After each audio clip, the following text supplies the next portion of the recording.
باللہ من الشیطان الرجیم بسم اللہ الرحمن الرحیم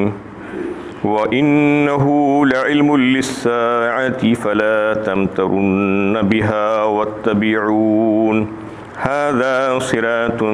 مُسْتَقِيم۔ اور وہ عیسیٰ علیہ السلام قیامت کی ایک نشانی ہے، تو تم لوگ قیامت کے بارے میں شک و شبے میں مت پڑو اور میرا کہا مانو، یہی سیدھا راستہ ہے۔ سورہ زخرف کی 61ویں آیت ہے۔ اس سے پچھلی آیتوں میں بھی عیسیٰ علیہ السلام کا تذکرہ چل رہا تھا کہ عیسیٰ علیہ السلام کو عیسائیوں نے معبود بنا کر رکھا ہے، تو جب دیگر معبودان کی نفی کی جاتی تھی اور ان کے تعلق سے کہا جاتا تھا کہ ان میں خیر نہیں ہے، تو وہ لوگ جو کفار مکہ تھے، جو دوسروں کی عبادت کرتے تھے اللہ کو چھوڑ کر، تو یہ کہنے لگے تو یہ کہ جب ہمارے معبود اور ہم سب جہنم میں جائیں گے تو عیسیٰ علیہ السلام بھی تو معبود ہے، جن کو لوگوں نے معبود بنا کر رکھا ہے، وہ بھی جہنم میں جائیں گے۔ اس کی نفی کی گئی اور انہی کا سلسلہ تذکرہ چل رہا تھا، اس میں یہ بات بتا دی گئی۔ وہ تو قیامت کی ایک نشانیوں میں سے ایک نشانی ہے، یعنی قرب قیامت ان کا نزول ہوگا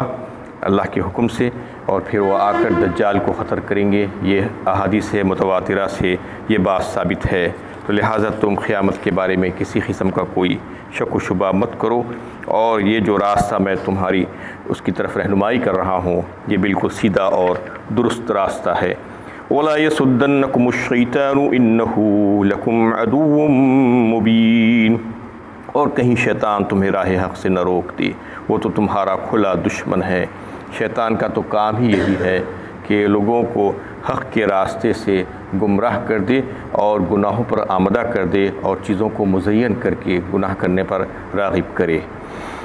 وَلَمَّا جَاءَ عِيسَىٰ بِالْبَيِّنَاتِ قَالَ قَدْ جِئْتُكُم بِالْحِكْمَةِ وَلَأُبَيِّنَنَّ لَكُم بَعْضَ الَّذِي تَخْتَلِفُونَ فِيهِ فَاتَّقُوا اللَّهَ وَأَطِيعُونِ۔ اور جب عیسیٰ علیہ السلام معجزات کے ساتھ آئے تو اپنی قوم سے کہا،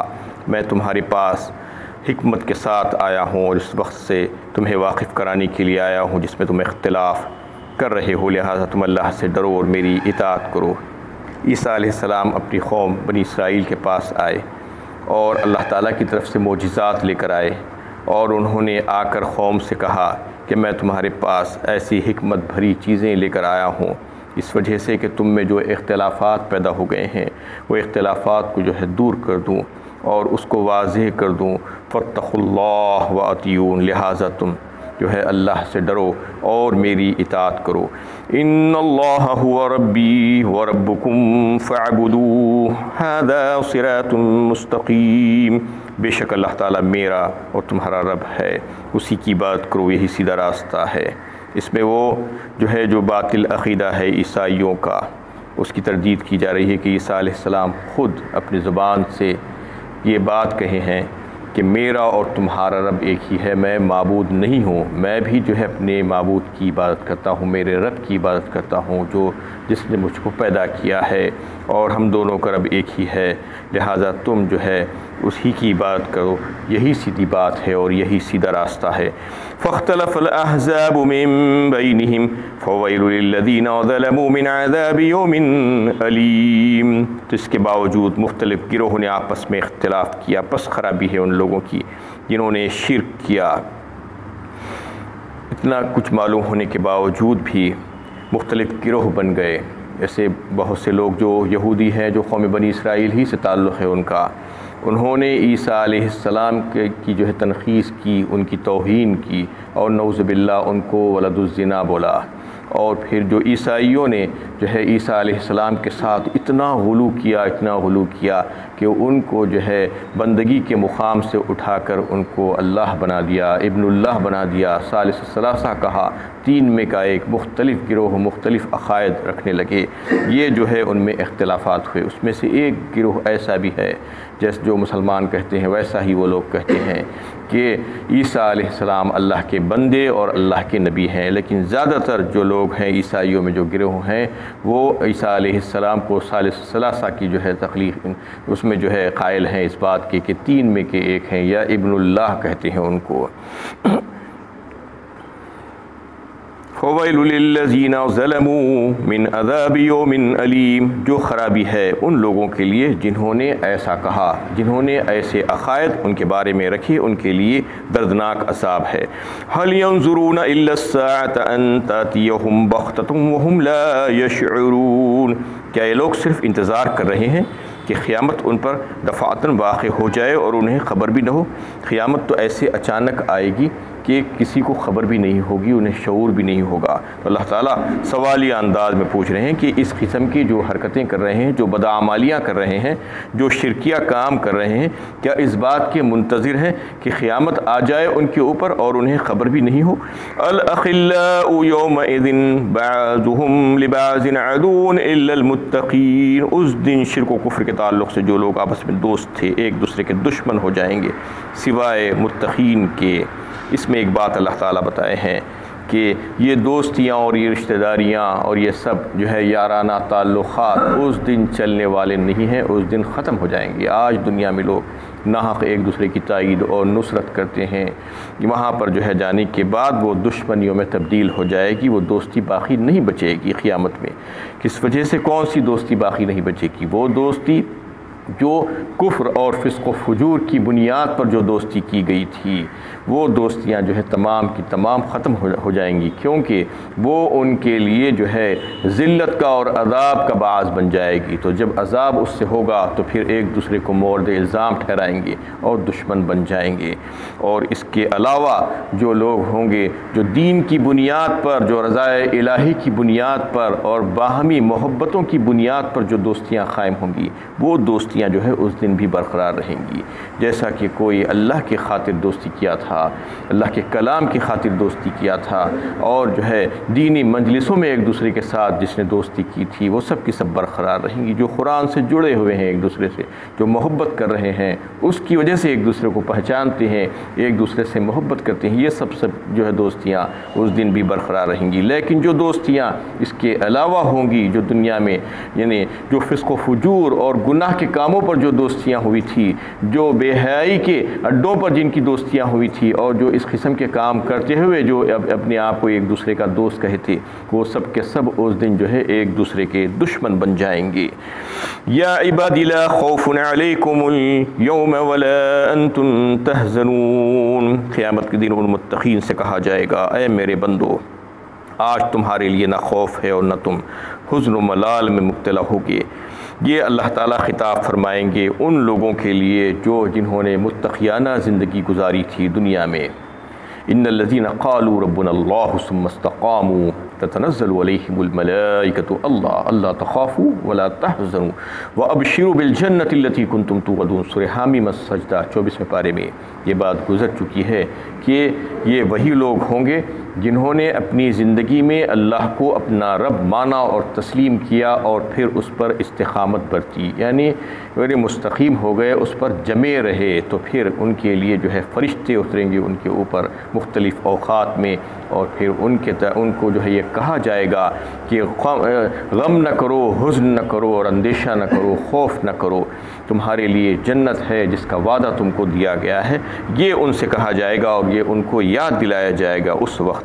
الذین آمنوا بآیاتنا وکانوا مسلمین، یہ وہ لوگ ہیں جو ہماری آیتوں پر ایمان لائے ہیں اور فرمانبردار ہو گئے ہیں۔ یہ اللہ تعالیٰ تعریف فرما رہے ہیں اپنے ان بندوں کی جنہوں نے فرمانبرداری اختیار کی، جنہوں نے متقیانہ زندگی بسر کی، ان کے لیے یہ سب کچھ ہوگا۔ آگے جو ہے نعمتوں کا تذکرہ آ رہا ہے، جنت اور جنت کی نعمتوں کا تذکرہ، اس کے لیے جو ہے پہلے ہی یہ بات کر دی گئی ہے کہ یہ ان لوگوں کو ملے گا جو ہمارے فرمانبردار ہوں گے۔ جا بجا جہاں جہاں پر جنت کا تذکرہ آئے گا وہاں پر آپ دیکھیں گے کہ یہ متقیوں کے لیے ہے۔ ان المتقین فی جنات وعیون، ان المتقین فی جنات ونعیم،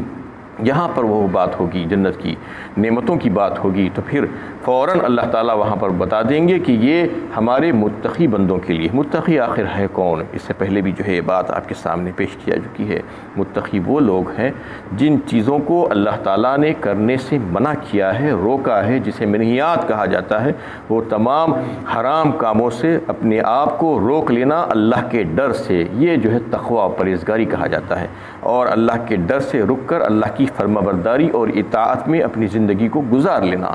تو یہی لوگ ہوں گے جو اللہ تعالیٰ کے انعام یافتہ لوگوں میں شامل ہوں گے، اور جنہیں جو ہے آگے جو جنت کی جو خوشخبریاں دی جا رہی ہے اور جنت کی نعمتوں کا جو تذکرہ کیا جا رہا ہے، ان میں یہ لوگ شامل ہوں گے اور ان کو یہ نعمتیں عطا فرمائی جائیں گی۔ ادخلوا الجنت انتم وازواجکم تحبرون، ان سے کہا جائے گا تم اور تمہاری بیویاں عزت و احترام کے ساتھ جنت میں داخل ہو جاؤ، یعنی ان کو اکیلے نہیں بلکہ ان کی بیویوں کے ساتھ جنت میں داخل کیا جائے گا، جو اہل ایمان ہوں گی، جو فرما بردار ہوں گی، ان کو بھی جو ہے اس میں داخل کیا جائے گا۔ اس سے مراد وہ بیویاں بھی ہوں گی جو دنیا میں شوہروں کے ساتھ پاکیزگی کے ساتھ زندگی گزاری تھی اور فرما برداری کی تھی شوہروں کی بھی اور اللہ تعالیٰ کی بھی، ان کو جو ہے اس میں شامل کیا جائے گا۔ اس سے مراد وہ بھی ہو سکتی ہیں جو جنت میں حوریں دی جائیں گی، وہ بھی جو ہے اس سے مراد ہے، اور ان سے کہہ دیا جائے گا کہ تم خوش و خرم اور جو ہے بڑی عزت و احترام کے ساتھ جو ہے جنت میں داخل ہو جاؤ۔ یطاف علیہم بصحاف من ذہب واکواب وفیہا ما تشتہیہ الانفس وتلذ الاعین وانتم فیہا خالدون، ان کے آگے سونے کے تھال اور پیالیوں میں ان کے کھانے پینے کا سامان پیش کیا جاتا رہے گا، اور اس میں وہ تمام سامان راحت ہوگا جس کے لیے جی چاہے گا، اور جس سے آنکھیں لذت یاب ہوگی، اور تم اس میں ہمیشہ ہمیشہ رہو گے۔ اس میں جنت کی نعمتوں کا تذکرہ اللہ تعالیٰ فرما رہے ہیں۔ سب سے پہلے کھانے پینے کے جو ساز و سامان ہوں گے جس میں کھانا نکالا جائے گا، وہ تھال، وہ پلیٹیں، وہ رکابیاں، اور گلاس، اور جو ہے وہ پیالیاں، وہ سب کی سب سونے کی ہوں گی، یعنی ان کے لیے اللہ تعالیٰ اتنا اکرام فرمائیں گے۔ جو جنت میں داخل ہونے والے جو بندے جو مستحق ہوں گے، یعنی سب سے پہلے ان کو تھالوں میں پیش کیا جائے گا جو سونے کی بنی ہوگی، اور پھر فرما دیا گیا وَفِيهَا مَا تَشْتَهِيهِ الْأَنفُسُ وَتَلَذُّ الْأَعْيُنُ، یعنی وہاں پر وہ سب کچھ ہوگا جو انسان کا جی چاہے گا، کوئی خواہش بچ نہیں پائے گی، ہر خواہش پوری کر دی جائے گی۔ دنیا میں ایسا کہاں سے ہو سکتا ہے بتائیے؟ دنیا میں تو بہت سی خواہشیں انسان کی ایسے ہی رہ جاتی ہیں، بہت سی چیزیں چاہتا ہے وہ لیکن اس کو مل نہیں پاتی، لیکن اللہ تعالیٰ فرما رہے ہیں کہ وہاں پر پوری خواہشیں پوری ہوں گی، جتنی خواہشیں انسان کے دل میں ہوگی، جو جی چاہے گا اس کو جو ہے مل جائے گا۔ سب سے پہلے جو اکرام اللہ تعالیٰ جو فرمائیں گے اس کا تذکرہ جو فرما رہے ہیں اس میں کہ بہترین کراکری، یعنی ایک انسان کے پاس کوئی اگر اس کا محبوب آ جاتا ہے، کوئی اچھے پسندیدہ لوگ آ جاتے ہیں، مہمان معزز، تو کیا کرتا ہے؟ سب سے اچھے بہترین کراکری نکالتا ہے، ان کو کھانے کے لیے پیش کرتا ہے، اس میں سرو کرتا ہے۔ تو اللہ تعالیٰ سونے کی بنی ہوئی چیزوں میں جو ہے ان کو کھانا پیش کریں گے، یہ ان کا اکرام ہوگا وہاں پر۔ اور پھر جنت کی نعمتوں کا تذکرہ مختلف صورتوں میں جو ہے آیا ہے، مختلف انداز میں اللہ تعالیٰ نے جو ہے نعمتوں کا تذکرہ وہاں کیا ہے، تاکہ لوگ جو ہے اس کی طرف راغب ہوں کہ یہاں پر فرما برداری کرنے کا صلہ کیا ملے گا۔ صلہ یہ ملے گا، اللہ تعالیٰ بتا رہے ہیں کہ تم کو جو ہے ہر قسم کی نعمت سے نواز دیا جائے گا۔ اور جو ہے سورہ واقعہ میں بھی جو ہے یہ بات آئی ہے، اور سورہ رحمان میں بھی آئی ہے، سورہ دہر میں بھی آئی ہے، فیہن قاصرات الطرف لم یطمثہن انس قبلہم ولا جان کہا، یعنی وہاں پر شرمیلی نیچی نگاہ والی حوریں تمہارے لیے ہوگی۔ فیہن قاصرات الطرف لم یطمثہن انس قبلہم ولا جان، جس کو جو ہے کسی جنات اور انسان نے اس سے پہلے چھوا تک نہیں ہوگا۔ یحلون فیہا من اساور من ذہب ولؤلؤا ولباسہم فیہا حریر، سورہ حج 17ویں پارے میں اللہ تعالیٰ فرما رہے ہیں انہیں پہنایا جائے گا کون سا لباس؟ یحلون فیہا من اساور من ذہب ولؤلؤا ولباسہم فیہا حریر، کنگن پہنائے جائیں گے سچے موتی کے، لباسہم فیہا حریر، اور ریشم کا لباس ہوگا ان کو، اور سونے کے کنگن کا بھی ذکر، موتی کے کنگن کا بھی ذکر ہے اس میں۔ اور جو ہے سورہ واقعہ میں کہا فیہا ما تخیر ولحم طیر مما یشتہون کہا، وحور عین کامثال اللؤلؤ المکنون کہا، یعنی وہ پرندوں کے گوشت جو ہے تم کو مرغوب ہیں وہ تمام کے تمام تمہیں دیے جائیں گے۔ اور پھر وہاں پر جو ہے بڑی بڑی آنکھوں والی حوریں ہوں گی جو جس کے مثل جو ہے چھپے ہوئے موتی کا امثال اللؤلؤ المكنون، یہ فرما دیا گیا۔ اس طریقے سے جو ہے وَإِذَا رَأَيْتَ ثَمَّ رَأَيْتَ نَعِيمًا وَمُلْكًا كَبِيرًا سورۃ دہر میں فرما رہے ہیں، یعنی جہاں کہیں پر تمہاری نظر پڑے گی تم دیکھو گے تو وہاں پر ایک عظیم الشان سلطنت دیکھو گے اور نعمتوں کے انبار، سراسر نعمتیں۔ وَإِذَا رَأَيْتَ ثَمَّ رَأَيْتَ نَعِيمًا وَمُلْكًا كَبِيرًا، یہاں پر لوگ ایسی ایسی چیزیں سجا لیتے ہیں دنیا میں کہ آنکھیں خیرہ ہو جاتی ہیں، تو رب کریم نے کیا کیا چیزیں نہیں بنائی ہوں گی، کیسے کیسے باغات، کیسے گارڈن جو ہے انہوں نے وہاں پر تیار نہیں کیے ہوں گے۔ اللہ تعالیٰ فرما رہے ہیں کہ تم دیکھ نہیں سکتے، تم سوچ نہیں سکتے۔ فَلَا تَعْلَمُ نَفْسٌ مَا أُخْفِيَ لَهُم مِّن قُرَّةِ أَعْيُنٍ جَزَاءً بِمَا كَانُوا يَعْمَلُونَ، یعنی کسی دل میں خیال بھی نہیں آیا ہے، کسی کو پتہ نہیں ہے کہ اللہ تعالیٰ نے اس کے لیے کیا کیا نعمتیں تیار کر کے رکھی ہیں۔ فَلَا تَعْلَمُ نَفْسٌ مَا أُخْفِيَ لَهُم مِّن قُرَّةِ أَعْيُنٍ، آنکھوں کی ٹھنڈک کے لیے جو بھی چیزوں کا انتظام کر کے اللہ تعالیٰ نے اس کو چھپا کر رکھا ہے جنت کو، اس کا علم کسی کو بھی نہیں ہے۔ یہ اس وجہ سے کہ انہوں نے جو ہے دنیا میں اچھے عمل کیے تھے، اس کی جزا کے طور پر اللہ تعالیٰ ان کو یہ ساری چیزیں عطا فرمائیں گے۔ اور پھر کیسا ہوگا کہ وَأَنْتُمْ فِيهَا خَالِدُونَ فرما دیا گیا، یعنی یہ نعمتیں عارضی نہیں ہوگی جیسا کہ دنیا میں ہوتی ہے۔ دنیا میں بہت سی چیزیں انسانوں کو عارضی طور پر ملتی ہے، لیکن اس کا کھٹکا خطرہ لگا ہوا ہوتا ہے کہ پتہ نہیں کب ختم ہو جائے، پتہ نہیں ہمیں موت آ جائے۔ لیکن یہ نعمتیں جو جنتیوں کو جنت میں دی جائیں گی وہ ہمیشگی کی نعمتیں ہوں گی، وہاں سے نکالا نہیں جائے گا، وہاں پر وہ نعمتیں ختم نہیں ہوں گی۔ ہر نعمت اور ہر خواہش جو ہے اس کی پوری کر دی جائے گی اور ہمیشہ ہمیشہ اس کو وہیں پر رکھایا جائے گا۔ وَتِلْكَ الْجَنَّةُ الَّتِي أُورِثْتُمُوهَا بِمَا كُنْتُمْ تَعْمَلُونَ، اور ان سے کہا جائے گا یہ وہی جنت ہے جس کے تم وارث بنا دیے گئے ہو اپنے ان نیک اعمال کے بدلے جنہیں تم کیا کرتے تھے۔ وآخر دعوانا ان الحمد للہ رب العالمین۔